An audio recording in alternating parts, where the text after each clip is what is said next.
بھی وہ زخم ہرا۔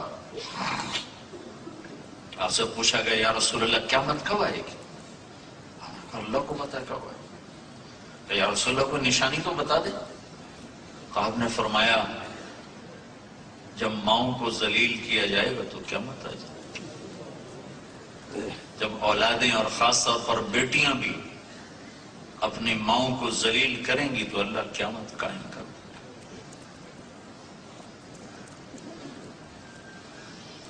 تو میں ساری سیرت کیسے سناؤں؟ 1.25 گھنٹہ تو ویسے ہو چکا ہے۔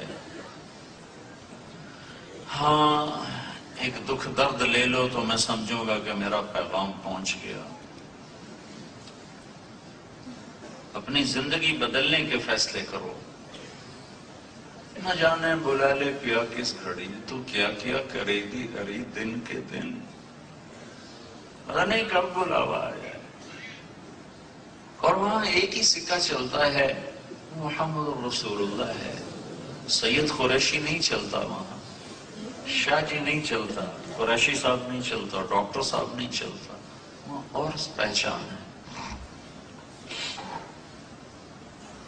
آپ نے فرمایا جب میں جنت میں جاؤں گا تو میری سواری کی لگام بلال کے ہاتھ میں ہوگی جو پکڑ کر میرے ساتھ ساتھ جا رہا ہے۔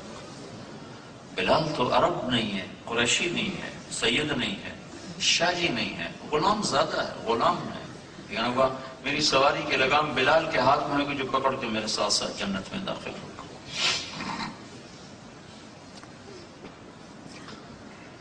تو میرے عزیزو، جوان ہو، ہم ڈھل رہے ہیں، تمہاری ابتدا ہے، ابھی سے اپنی جوانی کو سمیٹ لو اور اسے اللہ اس کے رسول کے ہاتھوں میں دے دو۔ سیاسی لوگوں کا اعلی کار بننے سے بچو، تحریکوں کا اعلی کار بننے سے بچو، فرقہ واریت کی آگ میں جلنے سے بچو۔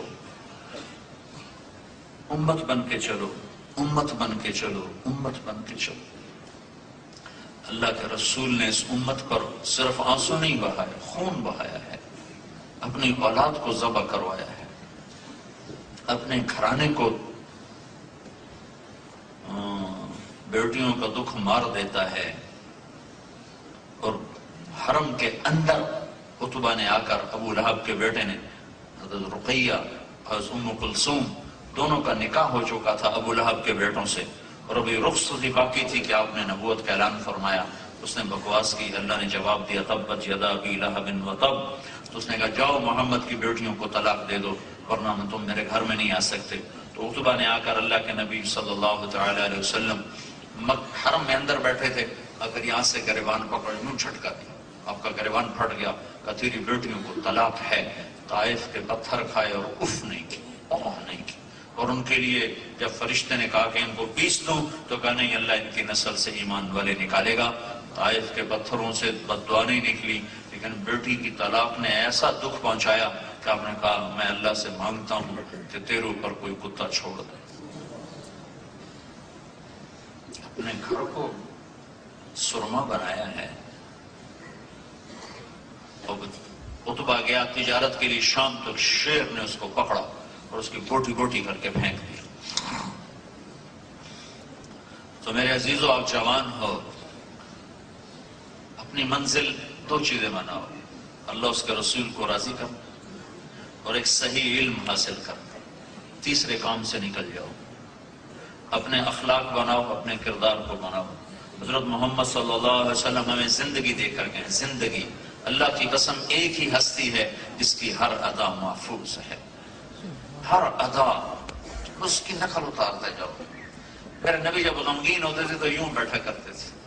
تم مجھے بتاؤ اگر یہ چیز سیرت میں نہ لکھی ہوتی تو کوئی کمی تھی ہمیں سیرت؟ لیکن میں قربان جاؤں، اللہ پہ جب عشق کرتا ہے تو ہر چیز کیسے محفوظ کر کے پہنچائی۔ جب آپ غمگین ہوتے تھے تو آپ یوں بیٹھا کرتے تھے، یہ آپ کے غم کی نشانی ہے کہ آپ نے ایسے داڑھی پکڑی ہوتی تھی اور جیسے یہ ایسے کونی رکھی ہوتی تھی اور یوں بیٹھے ہوتے تھے، یہ اس بات کی نشانی ہے کہ آج اللہ کے نبی غمگین بیٹھے۔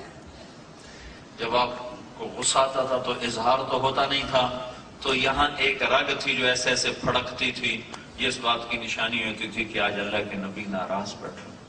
جب آپ کسی سے ناراضگی کا اظہار فرماتے تھے تو کبھی زبان سے تو کچھ کہتے نہیں تھے، وہ ادھر سے جب آتا تو آپ یوں ہو جاتے تھے، وہ ادھر سے آتا تو آپ یوں ہو جاتے تھے، صرف اتنا آپ کا اظہار ناراضگی ہوتا تھا، اور اس کی تربیت کے لیے آپ اپنی وجہ سے کبھی کسی سے ناراض نہیں ہوئے، وہ ادھر سے آتا تو آپ ایسے ہو جاتے، تو وہ فوراً سب کو پتہ چل جاتا تھا کہ آج اس سے اللہ کے نبی ناراض ہیں، تو اس کو فکر پڑ جاتی تھی پوچھنے کی کہ یا رسول اللہ آپ نے منہ پھیر لیا، خیر تو ہے، آپ مجھ سے ناراض کیوں؟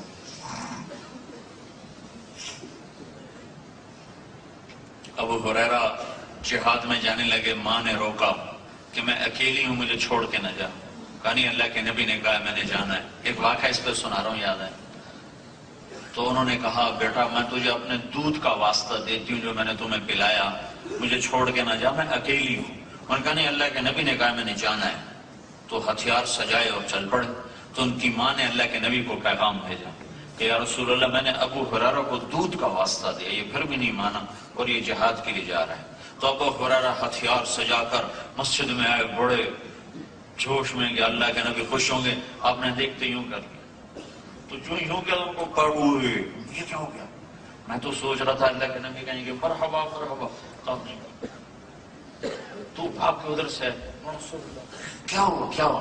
دور ہو جا میری نظروں سے، تو ماں کے دودھ کے واسطے کو بھی نہیں مانتا ہے، مجھے تیرے جہاد کی کوئی ضرورت کوئی۔ ماں کو چھوڑ کے جہاد، کون سا جہاد کرنا چاہتے ہو ماں کو چھوڑ کے؟ تو جب آپ کسی سے ناراض ہوتے تھے، جب آپ خوش ہوتے تھے تو یہ گالوں سے نور ایسے نکلتا تھا، جب آپ ہنستے تھے تو بس صرف اگلے دانت نظر آتے تھے، کبھی کبھی آپ زور سے ہنستے تو پچھلی داڑیں بھی نظر آتی تھی، ہاں کر کے آپ کبھی نہیں ہنسے، ہمیں نہیں روکا، خود کبھی ایسے کر کے نہیں ہنسے، کبھی کبھی ایسا مسکرائے کہ پچھلی داڑیں آپ کی نظر آتی تھی۔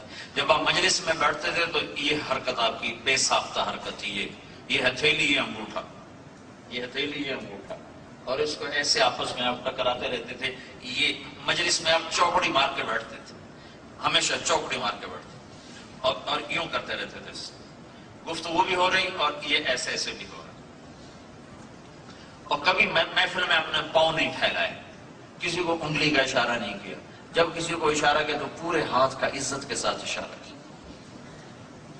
جب کوئی آپ کو دائیں طرف سے بولا تھا یا رسول اللہ، تو آپ نے کبھی ایسے نہیں کہا ہاں جی افتخار صاحب کیا ہوا تھا، آپ پہلے ایسے ہوتے تھے، یوں، پھر فرماتے جی فرمائے، یہ پورا سینہ اس کو عطا فرماتے تھے۔ ہاں، جب کوئی ادھر سے بلاتا تو پورا آپ ایسے مڑتے تھے، کوئی ادھر سے بولا جی راجا صاحب، یہ اخلاق تھے۔ آج تم نماز کو ہی دین سمجھتے ہو، نفرت سے دل بھرے ہوئے، بغض سے دل بھرے ہوئے، ایک دوسرے کی جان کے در پہ، عزت کے در پہ، مال کے در پہ کون سا دین لائے ہو اور کون سی سیرت کے جلسے کرتے ہو کہ دل بغض سے سیاہ ہو چکا، پتھر ہو چکے۔ تو زندگی بدلو میرے عزیزو۔ یہ جو تبلیغ کا کام ہو رہا ہے، یہ آخر سورہ میں کا شروع ہے، وَإِذْ قَالَ مُوسَىٰ لِفَتَاهُ لَا أَبْرَحُ حَتَّىٰ أَبْلُغَ مَجْمَعَ الْبَحْرَيْنِ أَوْ أَمْضِيَ حُقُبًا فَلَمَّا بَلَغَا مَجْمَعَ بَيْنِهِمَا نَسِيَ حُوتَهُمَا فَاتَّخَذَ سَبِيلَهُ فِي الْبَحْرِ سَرَبًا فَلَمَّا جَاوَزَا قَالَ لِفَتَاهُ آتِنَا غَدَاءَنَا لَقَدْ لَقِينَا مِنْ سَفَرِنَا هَٰذَا نَصَبًا۔ یہ سارا قصہ چلتا ہے، یہ موسیٰ علیہ السلام کا علمی سفر ہے اور یہ شریعت کا میرا دل بدل دے، میرا دل بدل دے، میرا غفلت میں ڈوبا دل بدل دے۔